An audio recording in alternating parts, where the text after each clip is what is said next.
Hello दोस्तों, मैं Raman, maths by Raman channel पर आप लोगों का स्वागत है। देखिए, हमने बोला था 18 तक क्वेश्चन हो चुका था। 19, 20 नंबर क्वेश्चन जो था होमवर्क था। 21 नंबर क्वेश्चन करा रहे हैं, एप्लीकेशन ऑफ डेरिवेटिव्स। क्वेश्चन अच्छा है, ज़्यादा हार्ड नहीं है, इजी है। क्वेश्चन कह रहा है कि वक्र y बराबर x³ + 2x + 6 के उन अभिलंबों का समीकरण ज्ञात कीजिए जो रेखा x + 4y + 4 बराबर 0 के समानांतर है। अभिलंब का समीकरण चाहिए। अभिलंब का समीकरण क्या होता है? अभिलंब का समीकरण होता है, अभिलंब का समीकरण ये हमारा होता है y - y1 = -1 dy/dx x - x1 होता है ना। होता है। ये हमको निकालना है, तो इसके लिए हमको बिंदु पता होना चाहिए ना। सबसे पहला काम तो हमारा है कि बिंदु को पता करना कि बिंदु कहाँ है। दो हमको रेखा का समीकरण दिया गया है, वक्र का समीकरण दिया गया है, एक ये और एक ये। इसके बारे में कंडीशन कह रहा है, कंडीशन ये कह रहा है कि इस रेखा के ना समानांतर है। अगर कोई दो रेखा समानांतर है तो उसकी प्रवणता क्या हो जाती है? समान हो जाती है। मतलब ढाल क्या हो जाता है? समान हो जाता है। यहाँ पर हम ये कह सकते हैं कि अभिलंब का, पहले तो ये है कि दिया गया है वक्र बराबर, सॉल्यूशन कर रहे हैं यहाँ से, गिवन है वक्र y बराबर x³ + 2x + 6। ठीक है। फिर क्वेश्चन में ही कह रहा है कि अभिलंब जो है, अभिलंब रेखा x + 14y + 4 बराबर 0 के समानांतर है।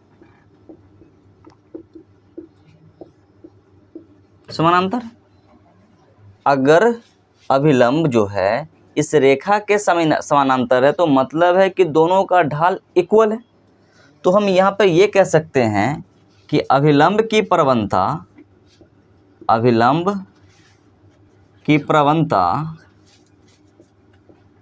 बराबर होगा रेखा की प्रवणता। रेखा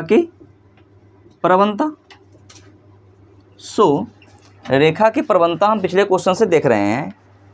रेखा की प्रवणता क्या होती है? -x का गुणांक बटा y का गुणांक। ठीक है ना। और अभिलंब की प्रवणता -1 बटा dy/dx। तो यहाँ से यह हम लिख सकते हैं कि -1 dy/dx बराबर है हमारा -x का गुणांक अपॉन में y का गुणांक। ठीक है। x का गुणांक, ये हमारा रेखा की प्रवणता यहाँ से आएगी। ठीक है ना, यहाँ से ये रेखा की, और ये dy/dx जो है इसी के बराबर होगा। उसके बाद हम फिर इसका उपयोग करेंगे। यहाँ से लिख सकते हैं हम कि -1 dy/dx इक्वल टू -x का गुणांक क्या है? x का गुणांक है 1 -1। ठीक है, -1, और y का गुणांक कितना है? 14। ठीक। यहाँ से देखिए, यहाँ से हम एक चीज़ कह सकते हैं कि ऊपर वाला के बराबर है, नीचे वाला के बराबर है ना। नीचे वाला के बराबर है। मतलब है कि dy/dx कितना के बराबर आ जाएगा? 14 के बराबर आ जाएगा। ठीक है ना। dy/dx 14 के बराबर आ जाएगा, और ये माइनस से माइनस क्या हो जाएगा? कैंसिल आउट हो जाएगा। नीचे दिखेगा। यहाँ से लिख सकते हैं कि dy/dx बराबर कितना? 14। ठीक है, dy/dx 14। अब हम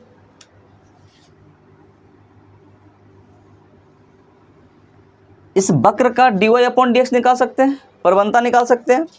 सो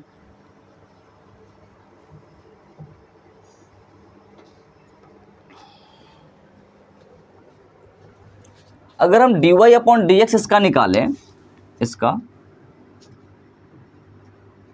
वक्र का, इसको हम समीकरण 1 मान लेते हैं, कोई दिक्कत नहीं। वक्र का अवकलन करने पर, वक्र को अवकलन करने पर,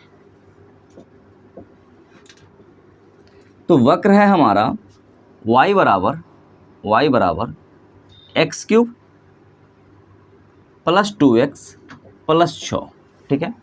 तो ये हो गया हमारा dy अपॉन डी एक्स बराबर एक्स क्यूब का डिफ्रेंसिएशन 3x स्क्वायर और प्लस में 2 और 6 का 0। समीकरण 1 से dy अपॉन डी एक्स का वैल्यू हम यहाँ पे रखेंगे, ठीक है ना। समीकरण 1 से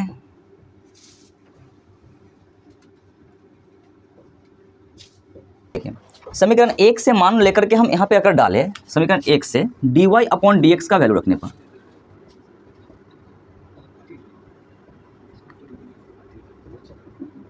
ठीक है। तो dy अपॉन डी एक्स से इसको हम समीकरण 2 मान लेते हैं, ठीक है।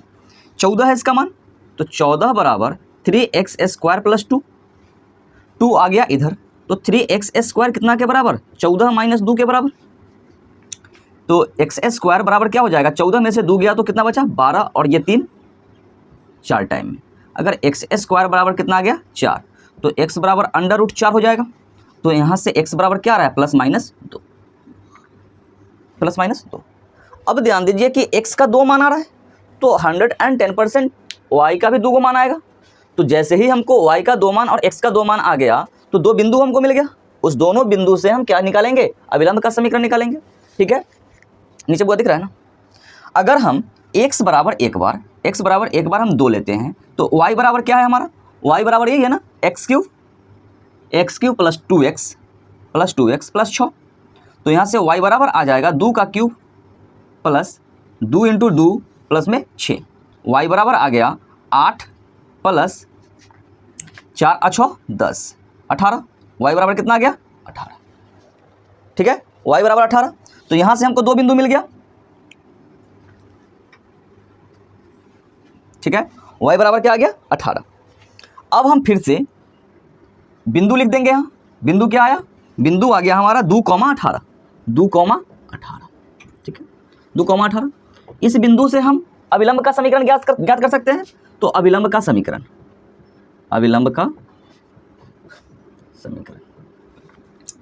ये हो जाएगा y minus y1 equal to -1/dy upon D X, x minus x1, ठीक है। रोको वीडियो, ठीक है। देखिए अब यहाँ से हम, ये हमारा x1 और y1 का वैल्यू आ गया, रख देंगे। y माइनस 2 बराबर -1/14 इंटू x माइनस 2 नहीं 18 होगा ना, y का वैल्यू 18 और यहाँ पे 2, ठीक है। सो इस 14 से इधर मल्टीप्लिकेशन हो जाएगा, तो 14y माइनस 32, 14 को -18 से गुना करेंगे तो कितना आ जाएगा 72 के 2 हासिल 7, 18 और 7 25, 18 7 25, ठीक, बराबर -x प्लस 2, ठीक है। सबको उठा करके इधर ले आए तो क्या हो जाएगा x प्लस 14y और माइनस 254 इक्वल टू कितना 0। ये हमारा एक समीकरण आ गया, ये एक समीकरण है, ये एक आंसर है। अब हम x का मान यहाँ से क्या रखेंगे -2। जब x बराबर क्या है -2, तब y बराबर क्या हो जाएगा x cube plus 2x plus 6, 2x plus 6। तो यहाँ से आ जाएगा y बराबर एक्स क्यूब -2 का क्यूब प्लस 2 इंटू -2 प्लस 8, ठीक है। y बराबर -8 माइनस कितना -4 और प्लस में 8, y बराबर हो जाएगा, y बराबर, अच्छा यहाँ 6 है, ठीक है, यहाँ 6 है, 8 6 कितना 8 से 12 -12 और प्लस में 6, y का वैल्यू आ गया कितना -6। अब इस y और x से आप समीकरण निकाल लीजिए, अविलंब का समीकरण इधर हम निकाल देते हैं, ठीक है, मार्कर, ठीक है, अविलंब का समीकरण।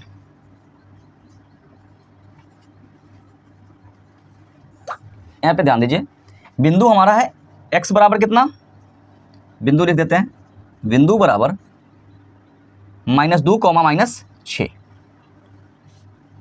तो y minus y1 equal to -1/dy/dx x minus x1, मान को रख लीजिए और यहाँ से समीकरण निकाल लीजिए, ठीक है।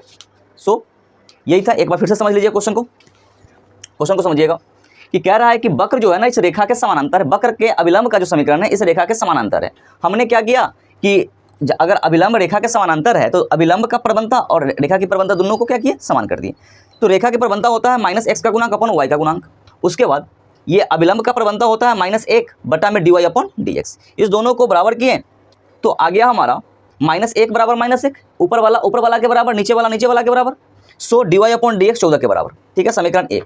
अब हम इस रेखा वक्र का प्रवणता को निकालें तो dy/dx कितना के बराबर आ गया, 3x² + 2 के बराबर आ गया। अब दोनों समीकरण 1 और समीकरण 2 में LHS समान था तो RHS भी क्या हो जाएगा, समान हो जाएगा। सो समीकरण 1 में dy/dx के मान रखने पर तो इसका मान 14 था, हमने रखा 14, रखने पर x का मान आ गया, x का मान कितना आ गया, √4 क्या होता है, +-2 होता है, ठीक है ना। सो एक बार x का मान 2 लिए तो y का मान 18 आ गया, इस 18 से हमने अविलंब का समीकरण निकाला, अविलंब का समीकरण y माइनस y1 बराबर -1/dy/dx x माइनस x1, यहां से आ गया,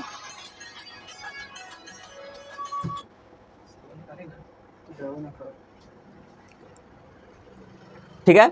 सो यहां से एक अविलंब का समीकरण आ गया।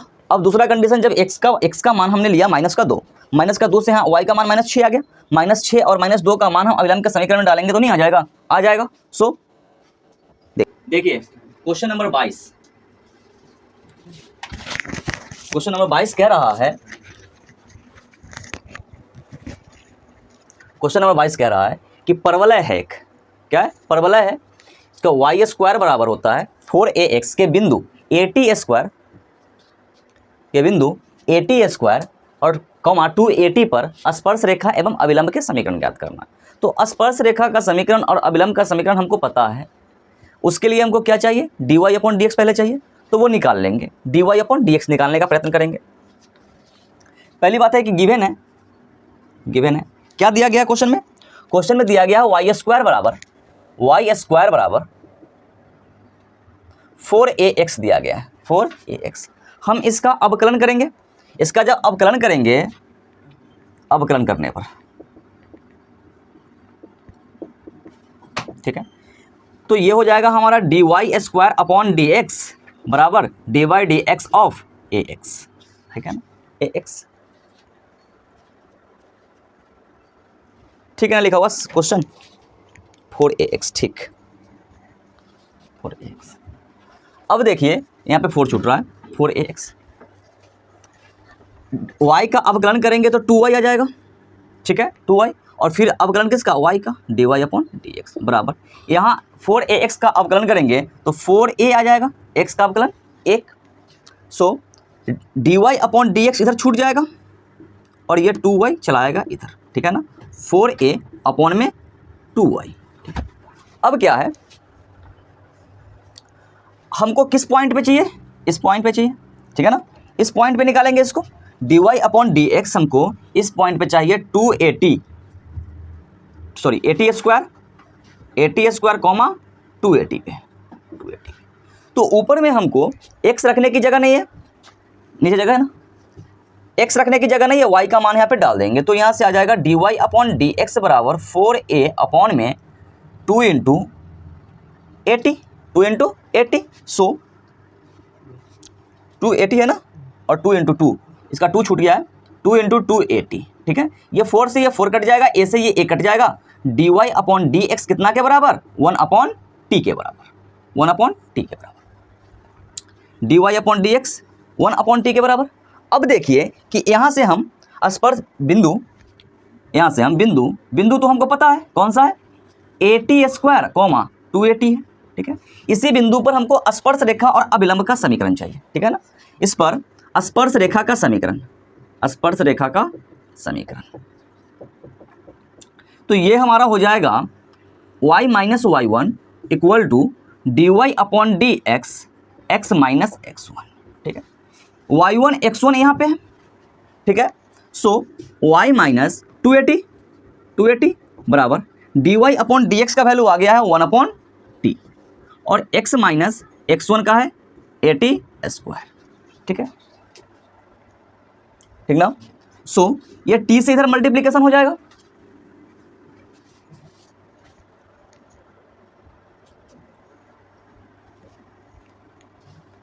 देखिए t को इधर गुना करेंगे तो yt आ जाएगा माइनस 280 स्क्वायर हो जाएगा, ये बराबर एक से इधर मल्टीप्लीकेशन हो जाएगा तो x माइनस 80 स्क्वायर हो जाएगा। ठीक है, अब हम टोटल टर्म्स को इधर लेकर के आ सकते हैं, तो यहाँ पे आ जाएगा हमारा, सॉरी इसको लेकर के उधर चले जाते हैं तो कोई दिक्कत नहीं, y को छोड़ देते हैं। yt बराबर क्या हो जाएगा, यहाँ से yt बराबर ये टर्म्स जाएगा उधर तो x माइनस 80 स्क्वायर और माइनस 280 स्क्वायर जाएगा तो प्लस 280 स्क्वायर। ठीक है, yt बराबर हो गया हमारा x, और ये 280 में से एक 80 घट जाएगा तो क्या बच जाएगा, प्लस एक 80 स्क्वायर, और t चला जाएगा उधर तो y बराबर हो जाएगा x प्लस 80 स्क्वायर बटा 80 स्क्वायर अपॉन में कितना t। इसको अलग अलग भी कर सकते हैं, x के अपॉन में t और 80 स्क्वायर के अपॉन में t, तो y बराबर हो जाएगा x अपॉन t प्लस एगो t से 80 स्क्वायर अपॉन में t, इस t से ये कट गया, तो स्पर्श रेखा का जो समीकरण आया बेसिकली हमारा क्या आया, y बराबर x अपॉन टी प्लस 80, ये एक आंसर है। अब हमको क्या चाहिए, अभिलंब का समीकरण। अभिलंब का जो समीकरण होगा, अभिलंब का समीकरण ये हो जाता है हमारा y minus Y one equal to minus 1 बटा D X upon D Y upon D X minus X one. ठीक है, मान को रखिए x1 y1 यहाँ पे दिया गया है, y minus 280 equal to minus 1 बटा टी x माइनस x1 क्या है हमारा 80 स्क्वायर है, 80 स्क्वायर, ये t चला जाएगा ऊपर, y minus 280 equal to minus t x minus 80 square, minus t से इधर मल्टीप्लीकेशन हो जाएगा, y माइनस 280 बराबर minus x t minus minus plus 80 cube. ठीक है, ये चला जाएगा उधर, y बराबर हो जाएगा हमारा माइनस एक्स टी, चाहे टी कॉमन ले लेंगे बाद में। ठीक है, minus x T plus 80 cube और प्लस में 280। ठीक है, 280 यहाँ से ज़्यादा हम क्या कर सकते हैं, t को कॉमन ले सकते हैं, तो y बराबर हो जाएगा, t कॉमन हो गया तो यहाँ आ जाएगा minus x plus 80 square plus 2a। ठीक है, एक आंसर यहाँ है और एक आंसर आपका यहाँ है। ठीक है, देख लीजिए।